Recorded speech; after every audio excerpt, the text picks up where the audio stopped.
Buying a home? Italiano Insurance can help you buy smart. Does the shape of the roof make a difference? What about frame versus block? Plumbing, wiring, all these factors will matter when it comes to insuring your new home. Call Italiano Insurance because these are things you need to know before you buy. Call 877-7799 for your free home buying tips and learn more at italianoinsurance.com. Legends of the Past, brought to you by Italiano Insurance, protecting all of the pieces.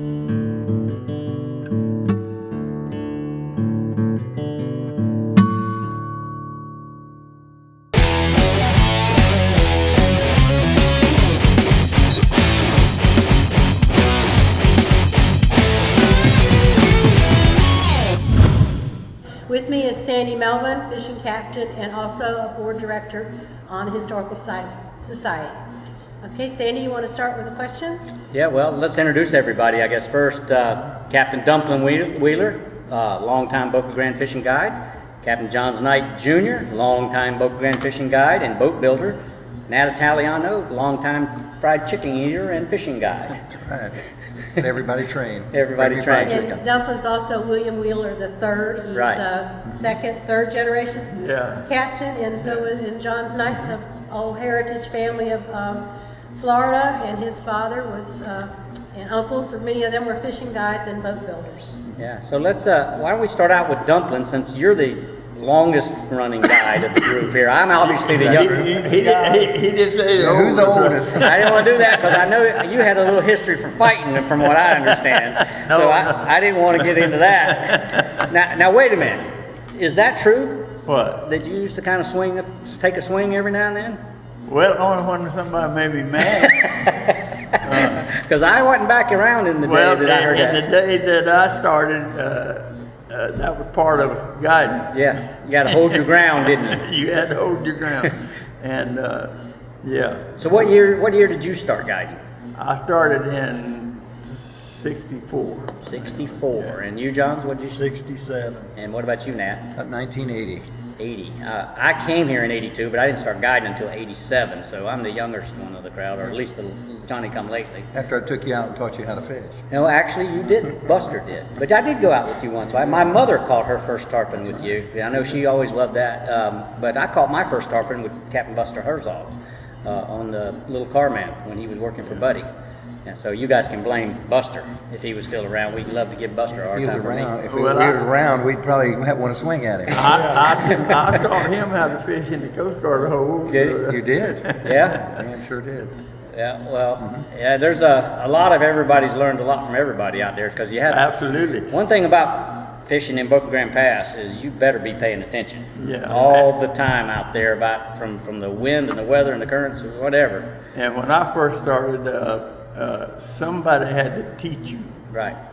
Because we had land markers and Right. We didn't have those. You didn't have those GPSs back in the day. Right. Or depth recorders. Our depth recorder, and somebody had to teach you about the green and red markers Right. and all that stuff. And if they didn't teach you, you couldn't fish out there because you'd be on Now, the dock. And Who taught? you were also like an apprentice.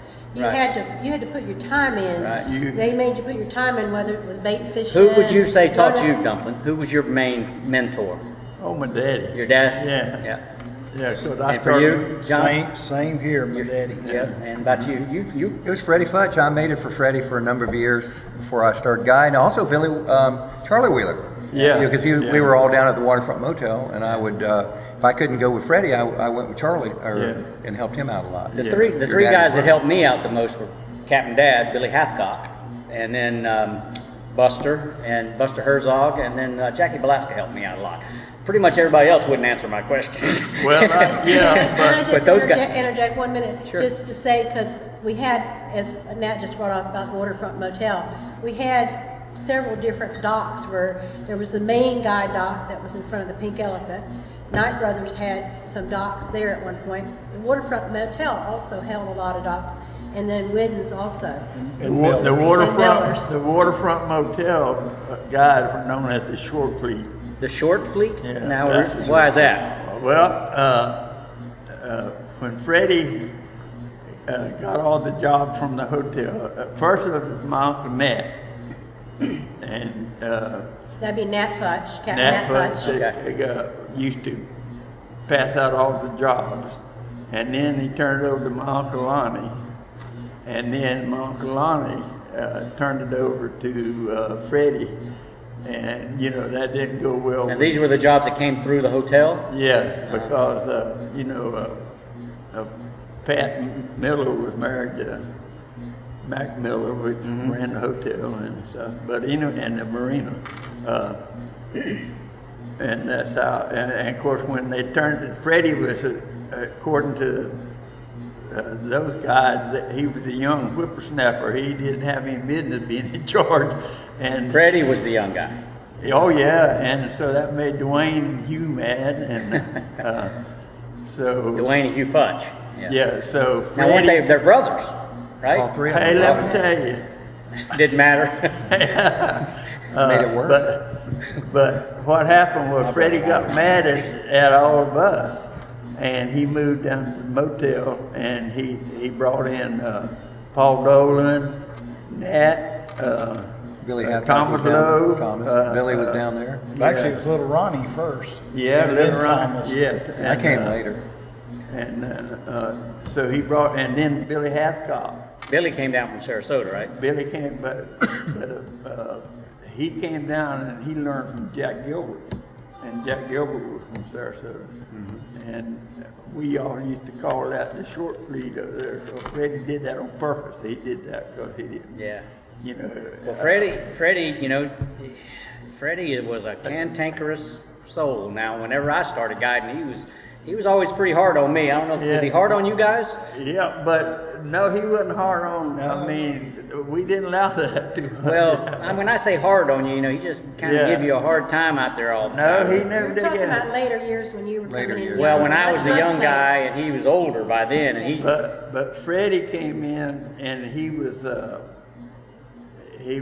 young. He wasn't guiding around here, and he was just like any young guy when they first started guiding. He had the captainitis, you know, thing.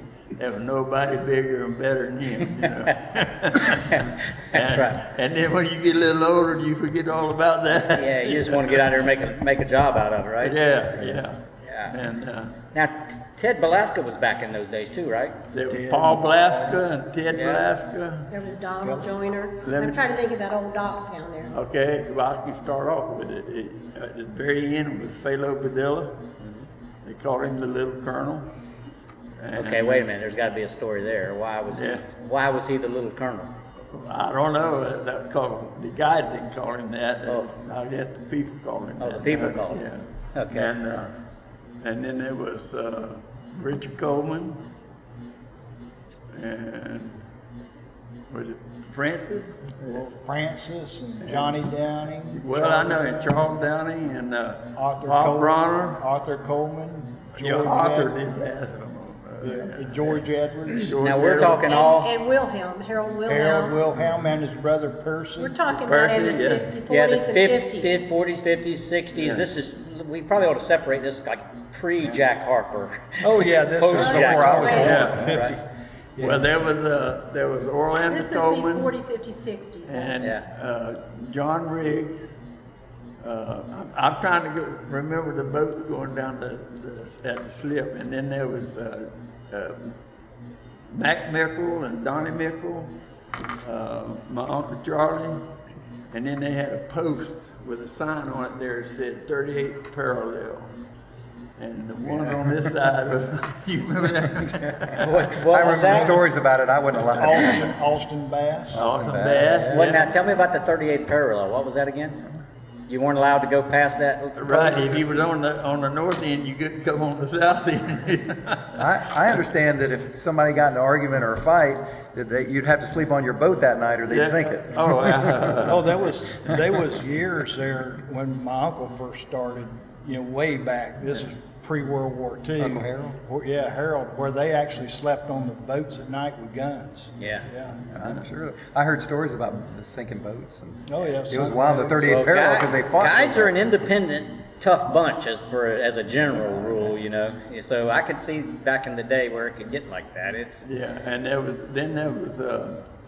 Roy Adams, Bo Smith, Sugar Futch, Nat Futch, my daddy, my uncle Charlie, and Bo Smith.